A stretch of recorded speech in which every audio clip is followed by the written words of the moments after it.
Good morning guys at good morning mga mahal na kapatid. Ito pong mga saksi ni Yoba hanggang pag-aangkin na lamang tungkol sa kaugnayan ng hula. Sila daw ang katuparan. Hindi po inaangkin ang katuparan ng hula. Kung aalamin at pag-aralan natin, sino ba ang katuparan ng hula? Binanggit po ni Kristo na lumapit ang bukod ng kanyang mga apostol, kailan ang kanyang muling pagparito. Binanggit po ay mga digmaan, alingaw nga na digmaan, ibig sabihin mapabalita, matala sa kasaysayan, First World War. Kailan ba naganap ang First World War? Yun po ang pitsa ng paglitaw o hinuhulaan ng iglesyang katuparan ng hula. Sino ba ang iglesyang narehistro noong 1914 ng alinsabay ng digmaan? Iglesia ni Kristo lamang.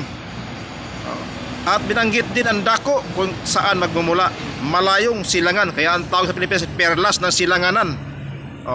Mga pulo ng dagat ni Pilipi o Pilipinas. Yun po, hindi inaangkin. Tupad sa Iglesia ni Kristo ang mga hula ng Diyos, hindi sa saksi ni Jehovah na pag-aangkin na lamang.